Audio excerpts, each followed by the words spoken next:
Hello दोस्तों, स्वागत है आप सबका आपके अपने YouTube फिजिक्स चैनल पे, जिसमें आप मुझसे फिजिक्स पढ़ रहे हैं और हम पढ़ रहे हैं 12th का magnetic fields due to electric current. बेटा कैसे हैं आप लोग? सब बढ़िया ही होगा।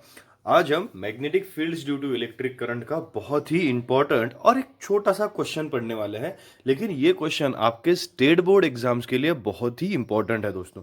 ये मैंने क्वेश्चन यहाँ पे लिख ही लिया है और बस हमें क्या करना है, अंडरस्टैंड करना है कि आज हमें क्या करना है। सबसे पहले हम इससे पहले लेक्चर तक कहाँ तक पहुंच गए थे?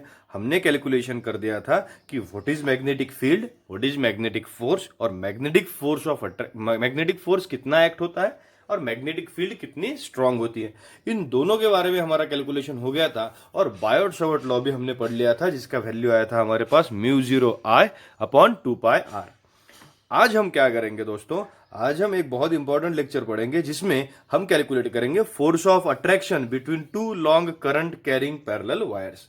अब क्या है इसका मतलब, क्या है समझ लीजिए। एक वायर है हमारे पास, this is our one wire, और एक दूसरी वायर यानी मेरा हाथ है। अब ये दो करंट कैरिंग वायर होगी जो इसमें हमने डायग्राम में निकाल दी है, जैसे फर्स्ट वायर और सेकंड वायर। दोनों वायर्स में क्या फ्लो हो रहा है? करंट फ्लो हो रहा है। अब इन दोनों वायर्स में अगर करंट फ्लो हो रहा है तो बेटा इन दोनों में आइदर फोर्स ऑफ अट्रैक्शन होगा और फोर्स ऑफ क्या होगा? रिपल्शन होगा। ये क्यों आइदर और मैंने क्यों कहा? क्योंकि वो जो फोर्स है उसकी डायरेक्शन, उसका नेचर डिसाइड करेगा फ्लो ऑफ करंट। अब आपको पहले ही बता दूं, अगर दोनों करंट का डायरेक्शन सेम है तो फोर्स ऑफ अट्रैक्शन बनेगा, राइट हैंड थंब रूल की वजह से। ओके, फोर्स ऑफ अट्रैक्शन बनेगा। और अगर दोनों करंट की डायरेक्शंस अपोजिट है तो फोर्स ऑफ रिपल्शन बनेगा। मैग्नीट्यूड दोनों की सेम रहेगी, यानी अगर हमने केस फर्स्ट कैलकुलेट कर ली तो केस सेकंड की वैल्यू बेटा सेम रहेगी, वैल्यू में चेंज नहीं आएगा, वैल्यू एज इट इज ही रहेगी। सिर्फ फर्क क्या बढ़ेगा? अगर केस फर्स्ट में if they are carrying current in same direction, उनका क्या होगा? फोर्स ऑफ अट्रैक्शन होगा। तो केस सेकंड में क्या हो जाएगा? फोर्स ऑफ रिपल्शन हो जाएगा। इतना आसान हमारा आज का टॉपिक है। अब आप कहेंगे सर फोर्स हम निकालेंगे कैसे? बेटा हम फोर्स निकालेंगे लॉरेंट्ज फोर्स लॉ से। लॉरेंट्ज फोर्स, जिसमें हमने पहला ही याद आया होगा, बहुत लोगों के दिमाग में चमका होगा कि सर लॉरेंट्ज फोर्स क्या था। बेटा इस वीडियो सीरीज का फर्स्ट लेक्चर था लॉरेंट्ज फोर्स, जिसमें हमने कहा था कि net force acting on any charge और एनी स्ट्रक्चर और anything in electric and magnetic field, it is given by sum of electrostatic force and magnetic force।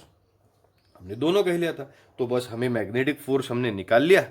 हमें बस इसमें मल्टीप्लाई क्या करना है? इलेक्ट्रिक करंट से मल्टीप्लाई कर दिया, इसे इलेक्ट्रिक करंट से मल्टीप्लाई कर दिया ऑन लेंथ dl, इंटीग्रेट करके idl कह लेंगे, idl हम कह लेंगे, तो हो गया हमारा पूरा झंझट ही खत्म। ओके, तो आपको एक बार करके ही दिखाते हैं, बस आपको मैंने आइडिया दे दी क्या है। अब देखिए, सबको गुड मॉर्निंग, गुड आफ्टरनून और गुड इवनिंग। जब भी आप देख रहे हैं, आप सब ने बहुत सारा प्यार दिया है। आप अगर चैनल को बेटा इकोनॉमिकली सपोर्ट करना चाहते हैं तो फोन पे अकाउंट पे हमारे थोड़ा सपोर्ट कर सकते हैं। आपके सब सारे सपोर्ट की हमें बहुत ज़्यादा ज़रूरत है। तो ओके बेटा, ऐसे भी हम पढ़ाते हुए कभी इसके आगे भी नहीं रुकेंगे। पूरा सिलेबस भी हम क्या करने वाले हैं? कन्वर्ट। हम पूरा सिलेबस ही इसमें कंप्लीट करने वाले। तो आप देख लीजिए, अब क्वेश्चन क्या है। अब हमारे क्वेश्चन तरक आते हैं। क्वेश्चन है हमारे पास, force of attraction between two long current carrying parallel wires which are separated by small distance. इसमें दो तीन वर्ड बहुत ज्यादा इंपॉर्टेंट है। लॉन्ग, लॉन्ग यानी इंटीग्रेशन ऑफ डीएल बन गया बेटा, क्योंकि उसकी लेंथ हमें पता नहीं है, कि हमेशा याद रखिए। लॉन्ग यानी क्या बन गया? Integration of DL. Current carrying parallel wires, current carrying parallel wires यानी क्या हो जाएगा? Right hand thumb rule, this is the direction of electric current, this is the direction of magnetic field, same. Okay, तो अब इन दोनों में force of क्या हो जाएगा? अट्रैक्शन बन जाएगा।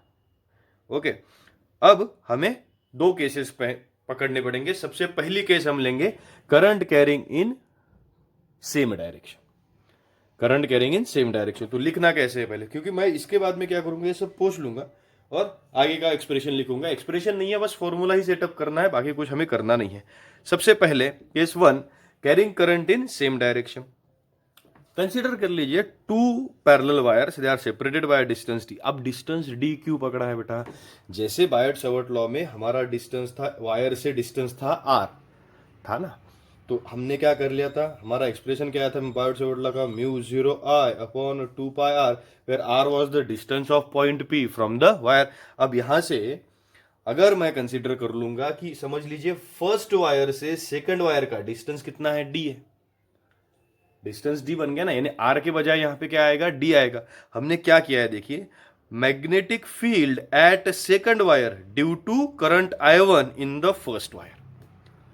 ये लाइन बहुत इंपॉर्टेंट है, देखिए क्या क्या है कि मैग्नेटिक फील्ड सेकंड वायर पे एक्ट होने वाली मैग्नेटिक फील्ड, हमने I2 को तो कंसिडरेशन में ही नहीं लिया, हमने I2 को कंसिडरेशन में नहीं लिया है। हमने I2 को इसलिए नहीं लिया है क्योंकि हम पहले कैलकुलेशन किसके पॉइंट ऑफ व्यू से कर रहे हैं, पूरा का पूरा पॉइंट ऑफ व्यू हमने किस लिए कंसिडर किया, I1 से कंसिडर किया। यानी magnetic field at second wire due to I1 in the first wire, it is given by Biot Savart law, is given by Biot Savart law. और वो क्या मिलेगा, B is equals to mu 0 I1 upon 2 pi d. I1 क्यों आया, क्योंकि इसका current है I1 और डिस्टेंस कितना है डी। अगर समझ लीजिए 1 पे 2 की एक मैग्नेटिक फील्ड निकालनी है तो वो क्या आएगा, mu 0 I2 upon 2 pi D. ये है magnetic field on I1 due to I2 और magnetic field on L1 due to L2। Okay, समझ में आ गया। डी क्या है, D is the distance between those two structure. अब ये दोनों ही मैग्नेटिक फील्ड सेम ही रहेगी, इसलिए हमने क्या कर दिया, एक इक्वेशन निकाल ली। ओके बेटा, अब लॉरेंट्ज फोर्स को एक बार याद कर लीजिए। लॉरेंट्ज फोर्स क्या होता था कि net force is equals to electrostatic force plus magnetic force. Magnetic force तो हम कंसीडर कर लेंगे, इलेक्ट्रोस्टैटिक फोर्स क्या आएगा, I multiplied by DL, integration of DL हो जाएगा ना। Okay, I multiplied by DL. तो एक बार लॉरेंट्ज फोर्स को याद कर लेंगे और उसके हिसाब से इसे क्या करेंगे, आगे सॉल्व कर लेंगे बेटा। तो इसको आप एक बार लिख लीजिए, फिर मैं इसे क्या करता हूं, आगे इसके लिखने की कोशिश करता हूं। देखिए बेटा, बहुत इंपॉर्टेंट बात मैंने लिखी है यहाँ पे, मैं पूरी बात शांति से समझाऊंगा। हमने मैग्नेटिक फील्ड निकाली, मैग्नेटिक फील्ड क्या निकाली हमने, देखिए हमारे पास ये दो वायर्स थी, ये थी हमारी फर्स्ट वायर, ये थी हमारी सेकंड वायर। इस डायरेक्शन में था I2, इस डायरेक्शन में था I1 and both wire were separated by distance of D, इसलिए मैंने यहाँ पे जगह रखी थी लिखने के लिए। अब देखिए हम क्या मांग रहे हैं, I2 के हिसाब से हमें कैलकुलेशंस करनी है बेटा कि I2 पे कितनी मैग्नेटिक फील्ड है ड्यू टू I1, और वो मैग्नेटिक फील्ड हमें मिली थी mu 0 I1 upon 2 pi D, मिल गई। Mu 0 I1 upon 2 pi D हमें ये मिल गई थी। अब हमने राइट हैंड रूल से इसकी मैग्नेटिक फील्ड निकाल ली थी, it is into the plane of paper. अब देखिए हमें निकालना है फोर्स, निकालना है कहां पे, फोर्स ऑन वायर 2 कंप्लीट निकालना है। अब फोर्स ऑन वायर 2 का फॉर्मूला क्या होगा, BIL साइन थीटा। ओके, तो साइन थीटा का हमें काम नहीं है, तो फॉर्मूला लगेगा BIL। ओके, BIL फॉर्मूला लगेगा। BIL अगर फॉर्मूला लगा बेटा तो B मैग्नेटिक फील्ड, I बन गया करंट। ये बहुत शांति से मेरे साथ देखिए आप, I क्या बन गया, करंट। इधर मत पढ़िए, अभी हम यहां से लिखने कुछ है। F इज इक्वल्स टू क्या होगा, B, दैट इज क्या होगी, फील्ड। ओके, I क्या बन गया, करंट, एंड L यानी क्या होगी, लेंथ। ओके, तीनों चीजें हमारे पास मिल गई। L यानी क्या बन गई, लेंथ। अब हम इनको सब्स्टिट्यूट करने की कोशिश करेंगे। F इज इक्वल B यानी मैग्नेटिक फील्ड, फोर्स कहां पे निकालना है, सेकंड वायर पे फोर्स निकालना है हमें, फर्स्ट वायर से सेकंड वायर पे का फोर्स। तो मैग्नेटिक फील्ड भी सेकंड वायर की लिखनी पड़ेगी। मैग्नेटिक फील्ड सेकंड वायर की ड्यू टू फर्स्ट वायर है mu 0 I1 upon 2 pi D, हमने यही निकाला था, बन गया। I कौन से वायर का करंट लिखना पड़ेगा हमें, सेकंड वायर का, जिसमें वो खुद की वायर, तो I2 यानी सेकंड वायर का करंट बन गया, और लेंथ बन गई इंटीग्रेशन ऑफ DL। ओके, क्योंकि बहुत सारी जगह पे आपको ये डायरेक्टली लिखा हुआ मिलेगा और आपको समझेगा ही नहीं कि बेटा आया कहां से, ये आया यहां से है। B is field, I is current, L is length, B is magnetic field on wire 2, I is current in wire 2 that is I2 and L is length that is dr, और उसे लेके हमने यहां पे सब्स्टिट्यूट कर लिया। Okay, तो ये फोर्स हो गया, खत्म हो गया ना, हो गया, बस यही फोर्स है, ये बस आपको समझना था, बस इसे एग्जाम में आपको इतना डिटेल में नहीं लिखना है, आपको बस एग्जाम में शॉर्ट में लिखना पड़ता है। एग्जाम में इतना बहुत कुछ समझो हमें लिखना नहीं पड़ता है, तो हम ये एग्जाम में नहीं लिखेंगे बेटा। हमने एग्जाम में डायरेक्टली ये लिख दिया कि f is equals to I2 μ0 I1 upon 2 pi D upon integration of dl। अब आप कहेंगे सर ये I2 मैंने अलग क्यों नहीं लिख लिया, चलता है, लेकिन सिस्टमेटिक अरेंजमेंट करके मैंने लिखा कि एक term I B L, this I, this B, this L।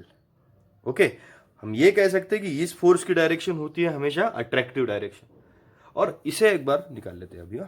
Force of attraction पर यूनिट लेंथ अगर निकालना है तो ये डीएल का एफ अपॉन एल होता है, तो एफ अपॉन इंटीग्रेशन ऑफ क्या बन जाएगा, डीएल।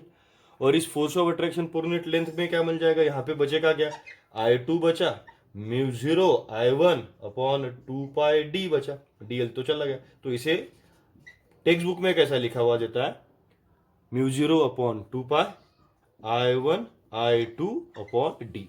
तो इसे भी बहुत लोग क्या हो जाते हैं, कंफ्यूज हो जाते हैं, बहुत लोग कंफ्यूज होते हैं ये क्या है। तो ये है बेटा फोर्स पर यूनिट लेंथ है, और in terms of wires which are having current in same direction it is attractive, it is attractive force. Okay, अब देखिए समझ लीजिए ये सारा स्ट्रक्चर, मैग्नीट्यूड तो सेम ही रहेगी, इसे आप लिख लीजिए, एग्जाम में 3 मार्क के लिए लिखने को आएगा। ओके, तो एग्जाम में 3 मार्क्स के लिए अगर आएगा तो हमें इसे याद करना चाहिए। बस एक बात याद रखिए, एफ इज इक्वल्स टू क्या होता है, बी आई एल होता है। तो B is this, I is I2 and L is, okay. तो ये स्ट्रक्चर हमारे पास बन गया। अब अगर एंटी पैरेलल वायर्स होंगी, यानी पैरेलल तो है लेकिन एक दूसरे को करंट कैसे कर रहा है, अपोजिट डायरेक्शन में, तो यही होगा फोर्स। बस मैग्नेट हमारा जो फोर्स है, फोर्स कैसा आएगा, रिपल्शन का। तो लिखना तो पड़ेगा, एज ए केस 1 लिखी है तो केस 2 भी तो लिखनी पड़ेगी, तो केस 2 भी एक बार लिख लेते हैं। अब देखिए यहाँ पे क्या लिखा है, wires carrying current in opposite direction. तो हमें क्या लिखना पड़ेगा, the force is repulsive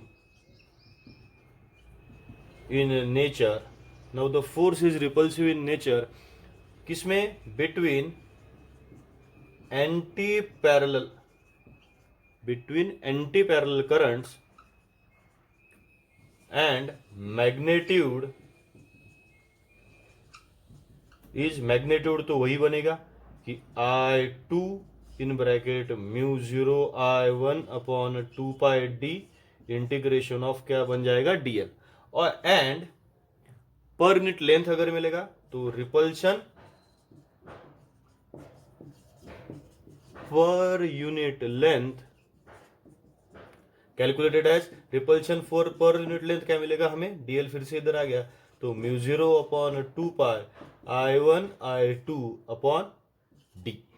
same ही, बस फर्क कैसा है, एक है अट्रैक्टिव एक है रिपल्सिव। आ गया बेटा ध्यान में। वीडियो को एक बार फिर से देखिए ताकि आपको क्लियर हो जाए सारी आइडिया, और लिख के मुझे भेजिए, बहुत सारे लोग भेजते हैं। सबका बहुत ही अच्छी से पढ़ाई अगर करना है तो बेटा लिखना पड़ेगा, हमेशा लिखते रहिए, और बाकी मैं पढ़ाता रहूँगा। चैनल को लाइक कीजिए, शेयर कीजिए, सब्सक्राइब कीजिए, बहुत लोगों तक भेजिए ताकि हम पढ़ाते रहिए। हमेशा हमेशा पढ़ाते रहूँगा, आप भी हमेशा हमेशा पढ़ते रहिए। थैंक यू बेटा, thank you very much. Stay healthy, stay fit.